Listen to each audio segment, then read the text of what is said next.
America को नर्क को स्वागत करुच्ची ईरान। अमेरिका को कफिन रास्ता देखी ईरान। वर्तमान समय ईरान रो तेहरान टाइम्स सरकारी खबर कागज रे जो चित्र सामना को आसुची ताहा समस्त को आतंकित करुच्ची।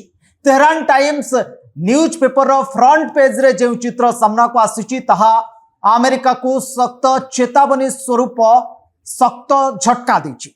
कौन से लेखा मु आपण मानकु कहि रखिबा को चाहूची। Welcome to hell. US troops who step foot on Iranian soil will live only in a coffin। जो US troops इरानियन बा ईरान रो माटी रे पाद देव से कफिन रे विदाय नेब। ये सख्त झटका बा सख्त चेतावनी ईरान तेहरान टाइम्स रो फ्रंट पेज रे लिखी अमेरिका को भेटी देछि बोली हम कहि परिबा। वर्तमान समय ए चेतावनी अमेरिका उपरे सख्त प्रभाव पकईछि एवं अमेरिकार मीडिया रिपोर्ट आधार रे ए खबर आमे करूछु। तबे हठात काहेकि ईरान एभली एक मत रखिला, काहेकि अमेरिका को ए सख्त झटका देछि ईरान जो भली समय मुहामुही युद्ध हबार आलोचना होछि एवं शांति बैठक रो गोटे पटे आलोचना चलीछि। एपटे संदेह सृष्टि होछि जे अमेरिका हुए तो स्थल पथरे युद्ध करि पारे, ए युद्ध को अधिक दिन पर्यंत टाणिकी नहीं पारे। युद्ध को पाखापाखि मासे बीतिलाणी, मासे रु ऊर्ध्व समय धरी ये युद्ध चलिलाणी, किंतु एपर्यंत युद्धर कौनसी निष्कर्ष समाधान हो पारु नाही।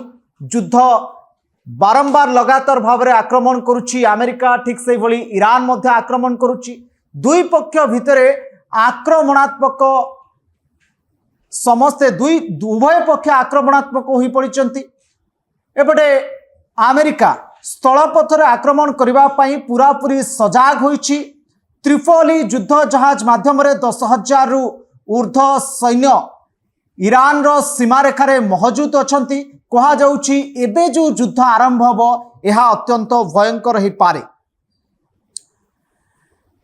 त्रिपोली युद्ध जहाज ये हूँ से युद्ध जहाज जो युद्ध जहाज अमेरिकार सबुठारु भयानक युद्ध जहाज बोली आमे कहि परिबा। जेतेबेले त्रिपोली युद्ध जहाज अमेरिका पठाए बा त्रिपोली की जेतेबेले अमेरिका युद्ध करबा पई पठाए सेतेबेले ए सैन्य माने जो जाई थांती एमाने साधारणतः जल स्थल आकाश सबुठी युद्ध करिवार क्षमता रखि थांती जो माने त्रिपोली युद्ध जहाज भितरे युद्ध करबा पई जाई थांती।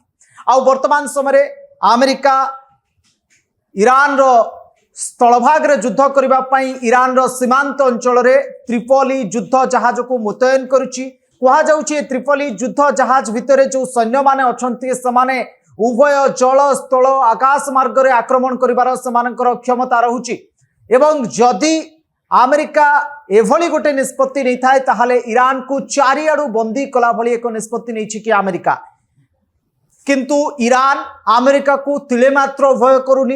ईरान जो भली भाव में निज जिद रे अड़ियाल रहिथिला वर्तमान समय मध्य से निज जिद रे अड़ियाल रहिछि। यार गोटे मात्र उदाहरण जहां मु वर्तमान समय आपन को कहली तेहरान टाइम्स रो से उक्ति जे अमेरिका को नर्क को स्वागत करिबु।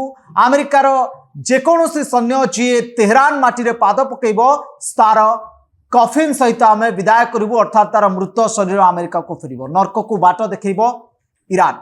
एभली उक्ति लेखि ईरान बयान करुच्ची जे अमेरिका को एजावत ईरान डरिनी। ईरान युद्ध करने संपूर्ण प्रस्तुत अच्छी।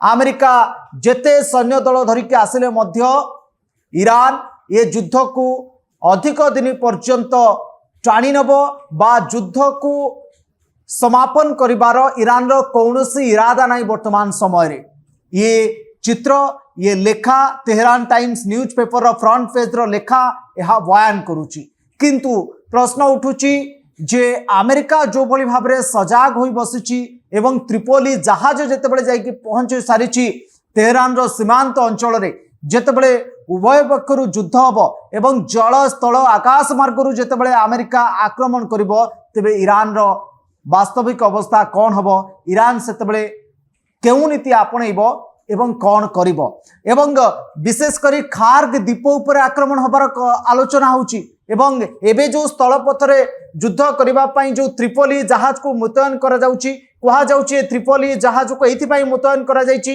जे फास्ट टार्गेट रे रहुची खार्ग द्वीप आ खार्ग द्वीप होउची सही तैल द्वीप जहा ईरान रो सबुठारु बृहत्तर तैल द्वीप जदि एई तैल द्वीप उपर आक्रमण हुए ताहाले ईरान रो सबुठारु बड़ शक्ति केंद्र उपर आक्रमण होउची बोली कहिला अत्युक्त हबनी कारण एई खार्ग तैल द्वीप ईरान रो सबुठारु बृहत्तर तैल द्वीप आउ सेइति पई कोडे अमेरिका त्रिपोली जहाज को मुतयन करिछि एवं फास्ट टार्गेट रे कोडे रहिबो खार्ग तैल द्वीप आउ खार्ग तैल द्वीप उपर आक्रमण घटिले ईरान रो अवस्था अत्यंत शोचनीय होई उठिबो एवं ईरान और तेहरान रो अधिकांश अंचल ए खार्ग तैल द्वीप अंचल रे अधिकांश लोक बसवास करती यार प्रभाव लोक मान ऊपर मध्य पड़िबो तेबे वर्तमान समय ये युद्धर सूचना एभली रही युद्ध वर्तमान अत्यधिक उग्रतर रूप नेबा को बसलेनी शांति बैठक जो प्रस्ताव दिया जाइथिला से शांति बैठक प्रस्ताव रु ओहरी जे गला परे ईरान वर्तमान समय अमेरिका किछि भी करिबा पई प्रस्तुत अछि ईरान को चुप करिबा पई अमेरिका को भली स्थिति को जाई पारे तार किछि भी निर्दिष्ट निश्चितता नाही जहा वर्तमान रो स्थिति जो त्रिपोली जहाज पठैछि अमेरिका या बयान करूछि अमेरिका मध्य क्रोधान्वित होइछि एवं अमेरिका यार जवाब दवा पई बड़ स्टेप नै पारे आगामी दिन रे रोचे एभली देश विदेश खबर सहित जोड़ी ही रहिबा पई न्यूज रूम को सब्सक्राइब करंतु एवं वीडियो गुडी को अन्य मानकु शेयर करंतु रोची नमस्कार।